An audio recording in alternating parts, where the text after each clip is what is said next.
E amados, eu quero trazer uma palavra para o seu coração. Na verdade, eu quero hoje à noite fazer uma pergunta para você. E hoje à noite você vai ter a oportunidade de responder para mim, mas principalmente para você e para Deus, a pergunta que eu quero lhe fazer. Você que está com essa Bíblia, por gentileza, abre em Mateus, no capítulo 16, a partir do versículo 13. Mateus, capítulo 16, a partir do versículo 13. Mateus 16, versículo 13. Uma pergunta que eu quero fazer para você hoje à noite. Enquanto você está pensando que pergunta é essa, eu quero fazer uma outra pergunta. Quantos dos que estão aqui conhecem alguém que aceitaria o convite para estar no culto aos domingos pela manhã? Levanta a sua mão. Quando você... Olha, eu conheço uma pessoa, se eu convidar, ela viria de manhã. Levanta e mantenha aqui, assim, para nós termos uma ideia. Glória a Deus. Quer dizer que você também vai dar uma passadinha por aqui de manhã, né? Glória a Deus por isso. Você percebe como Deus é bom? Quando você abre um espaço, Deus envia as pessoas. Assim é nas nossas vidas, né? Quando nós abrimos um espaço na nossa agenda e buscamos mais a presença dEle em oração, Ele responde. Quando abrimos um espaço maior para a leitura bíblica, recebemos mais revelação. E assim funciona também com a igreja. Preparamos o espaço, preparamos o lugar e Deus vai enviando as pessoas. Mateus, capítulo 16, a partir do versículo 13, a Bíblia ela nos diz assim: E, chegando Jesus às partes de Cesareia de Filipe, interrogou os seus discípulos, dizendo: Quem dizem os homens ser o Filho do Homem? E eles disseram: uns, João Batista, outros, Elias, outros, Jeremias, ou um dos profetas. Disse-lhes ele: E vós, quem dizeis que eu sou?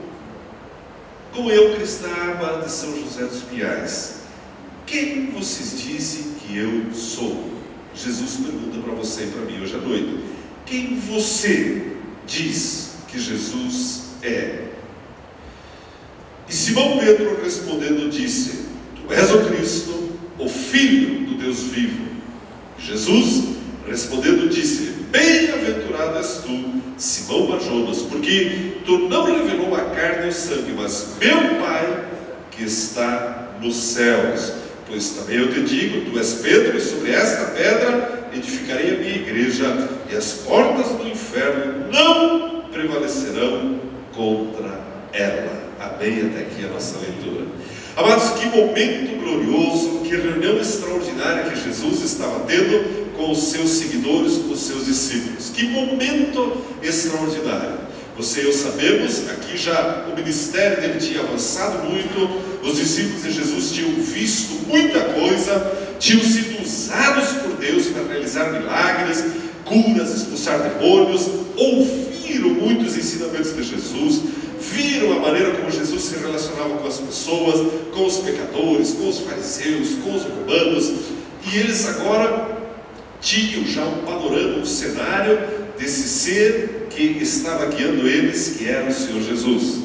Mas de repente Jesus ele dá uma paradinha no meio de todo aquele bolfê, de todo aquele agito. Imagine, é como se estivéssemos no meio da marcha para Jesus, e de repente Jesus manda parar o caminhão, desliga o som, desliga os instrumentos, pede para todo mundo dar uma sentadinha na rua, né? No caso ali na relva, né? Que hoje não tem mais para dar na relva, senta no asfalto, senta ali.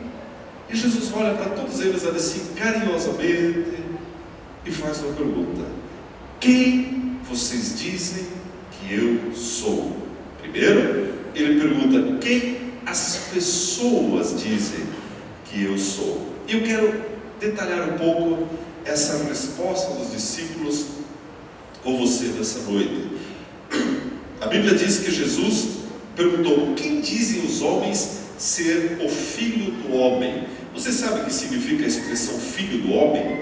Jesus, ele é Deus, ele é o Filho de Deus, mas ele assumiu a forma de homem. Isso quer dizer que ele sentiu o que você e eu sentimos: fome, cansaço, sede, tristeza, alegria, ele se emocionou, ele teve situações de alegria, de tristeza. Jesus, o Filho do Homem. E ele diz: quem dizem os homens ser o Filho do Homem? Agora olha a resposta dos discípulos.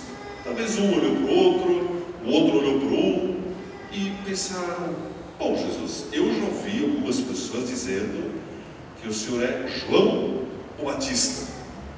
Por que eles mencionaram isso? Amados, quando se fala em João o Batista, era uma imagem que as pessoas tinham de Jesus. Quando se fala em João o Batista, fala-se em batismo, em arrependimento, em mudança de vida. Então Jesus, as pessoas olham para o Senhor e veem o Senhor como aquele que prega uma mudança de vida, o arrependimento do pecado, o arrependimento da corrupção, o arrependimento da destruição, e sim o batismo para morrer para as coisas passadas e nascer uma nova criatura. Então Jesus, muitas pessoas veem o Senhor dessa maneira. Como que você vê Jesus? Qual área que Jesus tocou profundamente a sua vida? E eles dizem mais: Senhor, alguns eles te veem como Elias, como aquele que confronta os profetas de Baal, como aquele que não tolera o pecado, como aquele que leva o povo a uma decisão. Senhor, alguns veem o Senhor como Elias, aquele que estabelece aquilo que é justo, aquilo que é certo, aquele que não tolera o erro, aquele que confronta os pecadores. A Bíblia diz que alguns te veem, Jesus, como Jeremias, aquele que levanta os olhos do povo para perceber a sua própria miséria, os seus próprios caminhos errados, e alerta: cuidado, esse caminho que vocês andam vai te conduzir à morte. Jeremias. Eu pergunto: como que você vê Jesus? Quando fala Jesus, qual é a imagem que vem para você? Aquele que batiza, aquele que confronta os fariseus, aquele que alerta para aquilo que é divino, o reino de Deus que está próximo, aquele que te alerta sobre a eternidade. Como que você vê Jesus? E a Bíblia diz também que eles responderam: ou um dos profetas. E aqui eles abrem aqui para a interpretação pessoal de cada um. Jesus, tem algumas pessoas que veem o Senhor como aquele que ensina a Bíblia e a palavra de Deus com uma maestria jamais vista. Há textos na Bíblia que falam que Jesus ensinava com autoridade. Jesus, para mim, o Senhor ensina com autoridade, Jesus. Quando o Senhor fala a Bíblia, ela é verdadeira, aquilo queima dentro do meu coração. Jesus, quando eu vejo o Senhor, quando eu penso no Senhor, eu vejo o Senhor como um daqueles profetas que discernem a maneira de fazer as coisas, de fazer.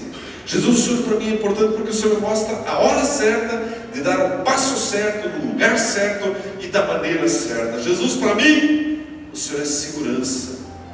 Ou para mim, Jesus, o Senhor é como um dos profetas, o Senhor é para mim como aquela rocha onde eu me sinto seguro. Mesmo quando aquela lágrima escorre de noite e vem aquele medo, aquela insegurança, eu me lembro de Ti, Jesus. Eu oro a Ti e imediatamente eu começo a me sentir seguro. E eu começo a lembrar que o Senhor disse que eu estou assentado contigo em lugares celestiais. Jesus, para mim, o Senhor é um profeta que me lembra um rei. E Jesus, eu aprendi contigo, Jesus, que eu sou rei e também sou sacerdote. Eu aprendi contigo, Jesus, que eu não preciso andar mais me rastejando sobre a terra, mas eu posso andar exercendo influência sobre a terra. Para mim, Jesus, e os discípulos foram colocando, para mim, Jesus, o Senhor é aquele que é o começo, que é o fim, que é o alfa, é o ômega. Para mim, Jesus, o Senhor ainda tem, porque aqui Jesus não tinha morrido ainda, o Senhor ainda tem surpresas maiores, porque eles não sabiam ao certo que Jesus iria de fato morrer por eles. Mas você e hoje já sabemos disso. Para mim, Jesus, o Senhor é o doador da vida. A Bíblia diz que Jesus, Ele é o verbo, o início de todas as coisas. Amados, Jesus pergunta: quem dizem os homens que eu sou? E os discípulos vão dando as suas impressões, os seus pensamentos. Jesus, para mim, o Senhor é aquele que que tem um caminhão que faz um monte de barulho e anda na cidade. Esse para mim é Jesus, né? Ou aquele que tem uma banda, um louvor assim extraordinário. Esse é Jesus para mim. Ou que tem ceia. Esse é Jesus para mim. E eles vão colocando a impressão deles do que as pessoas estão falando. Jesus para mim, o Senhor é aquele que supre as minhas necessidades. Eu estava com uma fominha, Jesus. O Senhor fez um sanduichinho de peixe, Jesus. Nunca mais eu comi um molho especial daqueles, nem antes e depois. Ninguém mais achou a fórmula. Foi o melhor sanduíche. Para mim, Jesus, o Senhor supre as minhas necessidades físicas.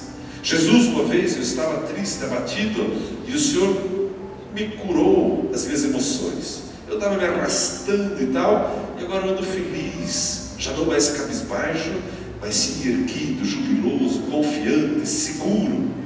Quem dizem os homens que Jesus é?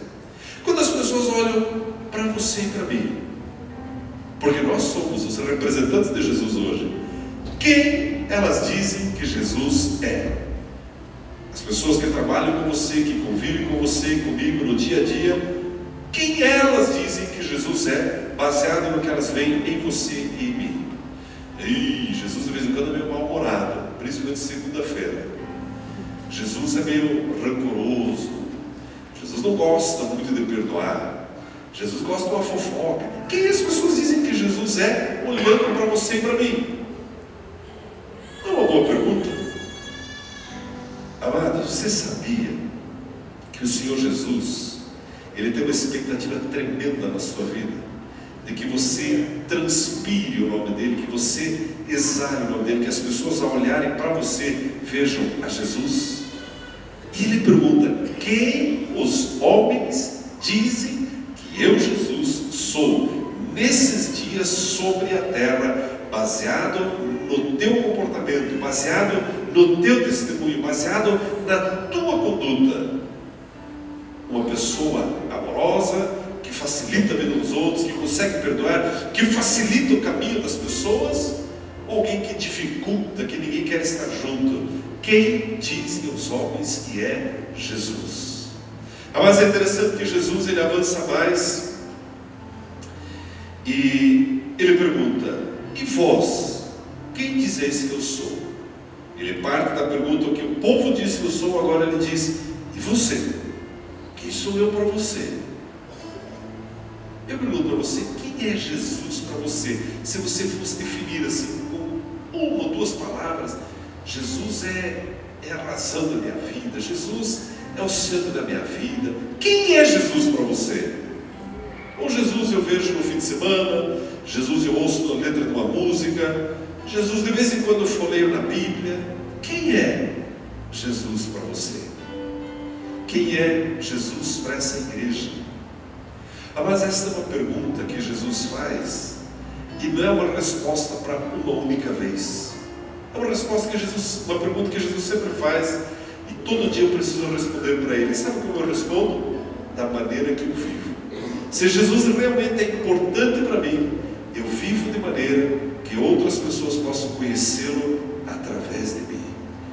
Quem você diz que é Jesus?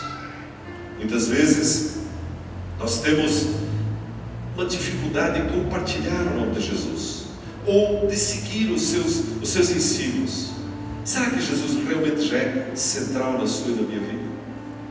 Eu sei que Jesus é o mais importante para você, é o mais importante para essa igreja, é o mais importante para nós. Por isso fazemos o segundo culto, por isso queremos que mais pessoas venham, porque Jesus é o centro das nossas vidas. É interessante, amados, que a Bíblia diz que Simão Pedro, respondendo, disse: tu és o Cristo, o Filho do Deus vivo. Mas que resposta acertada, que resposta extraordinária. Ele olhou: Jesus, tu és o Filho de Deus. O Senhor não é só o profeta, o Senhor não é só o mestre, o Senhor não é só Elias, Jeremias, João Batista, tu és o Cristo, o Filho do Deus vivo. Mas quando nós nos reunimos em torno da pessoa de Jesus, nós estamos nos reunindo em torno do Filho de Deus. E Ele está nesse lugar, Ele está tocando você. Você pode talvez não estar vendo Ele, mas Ele está nesse lugar. E Ele nos toca, e Ele tem planos maravilhosos para a sua e para a minha vida. E Pedro diz: tu és o Cristo, o Filho do Deus vivo. Mas e Jesus diz: Pedro, sabe de uma coisa? Isso não foi a carne e sangue, mas o próprio Pai revelou isso para você. Você sabia que para conhecer a Jesus, nós precisamos ter a revelação do Pai? Ele precisa abrir o nosso coração para reconhecermos a Jesus. Você consegue perceber o privilégio de hoje pertencermos a Jesus?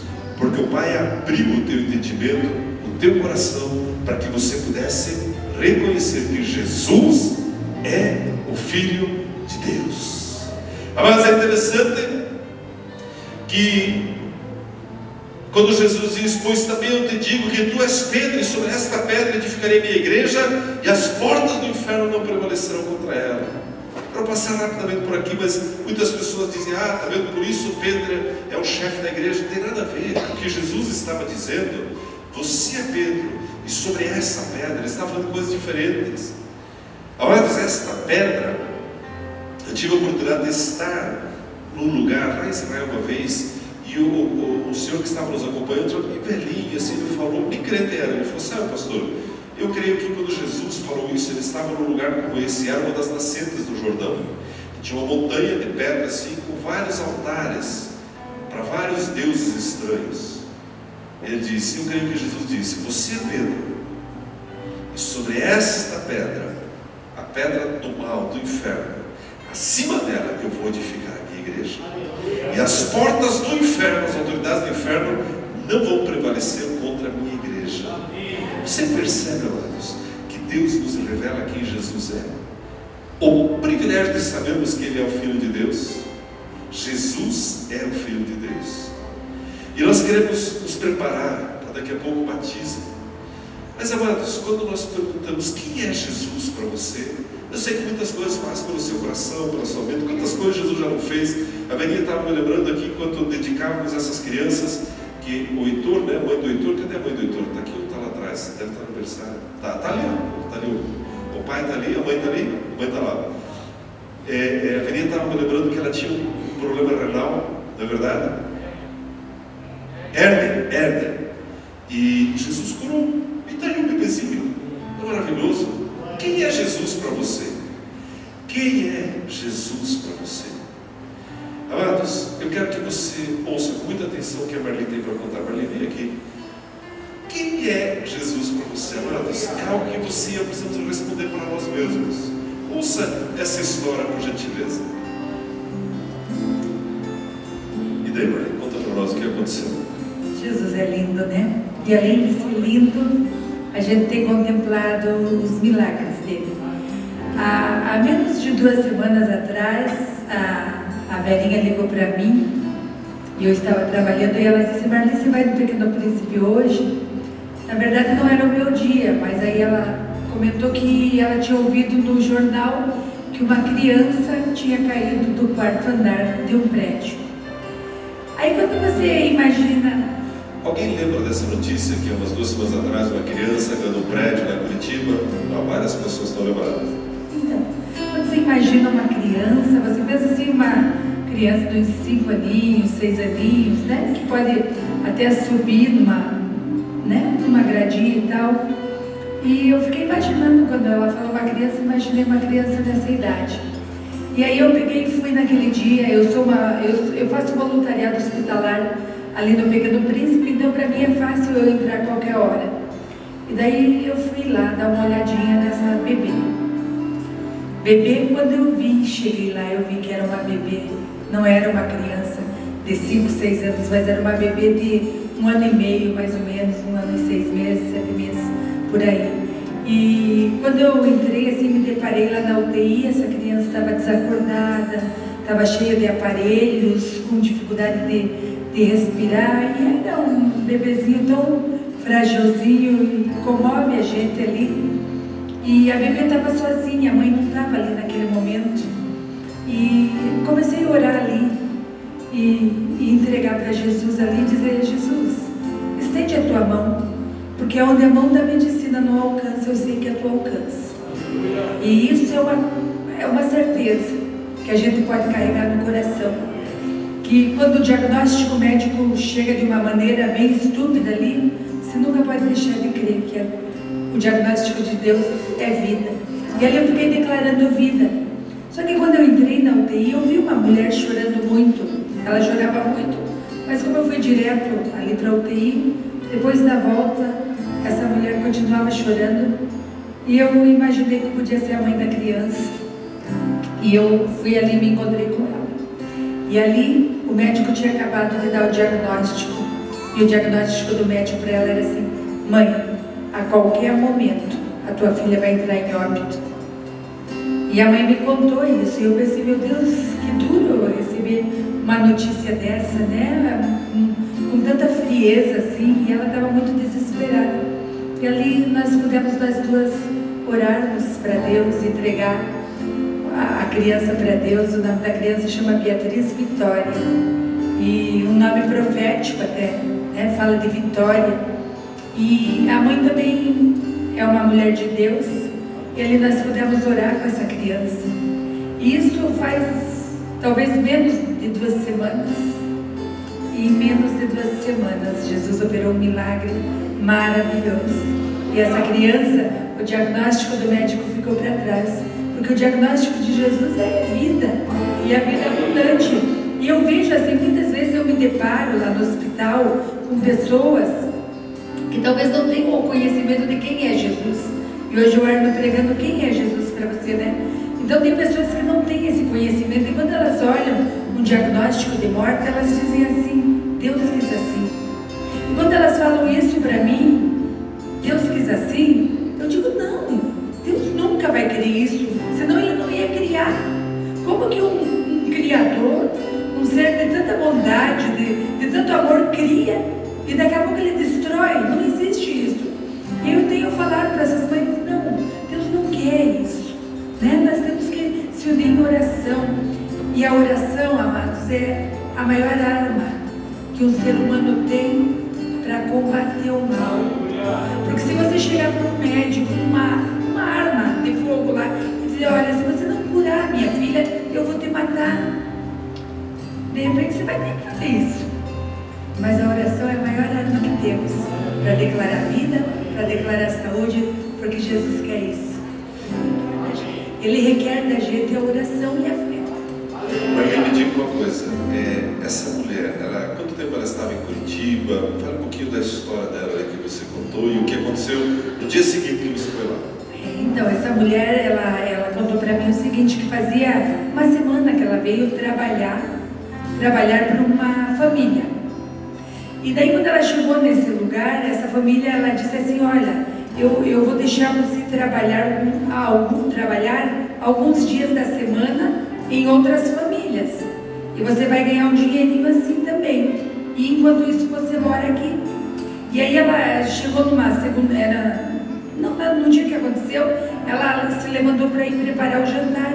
E aí uma das moças falou que ia tomar conta da garotinha para ela e levou a garotinha para o quarto. E ela foi para preparar esse jantar.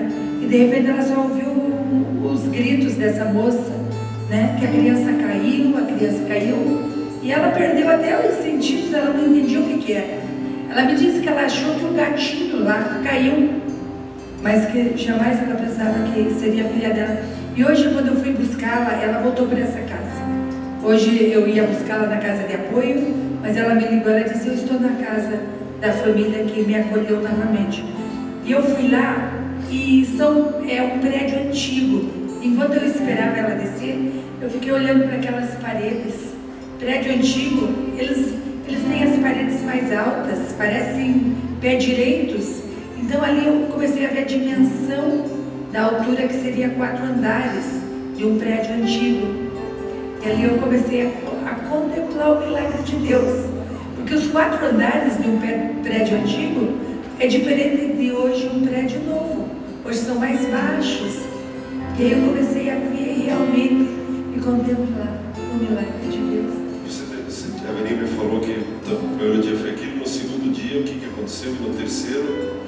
No segundo dia, daí a gente se falou e aí a nenezinha abriu os olhos e eles foram desentubando ela. E do terceiro dia em diante, a menininha ela já levantava as mãozinhas que ela queria colo. Então foi tudo muito rápido. Jesus agiu muito rápido, sabe? Se nós fôssemos colocar hoje uma pessoa que caísse do quarto andar, Jesus fazendo o milagre dele lá, e essa pessoa ia se recuperando, mas ali foi assim, muito rápido. Foi um milagre muito rápido. Bom, você deve estar curioso com essa história toda. Quem é Jesus para você? Amados, Jesus faz milagres. Eu quero chamar, vamos descer aqui para receber, eu quero que você receba com um aplauso a vida da Beatriz Vitória.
Você a sair do seu lugar e vir aqui à frente. Você que quer hoje entregar a tua vida para Jesus, a Bíblia diz: aquele que crê e for batizado será salvo.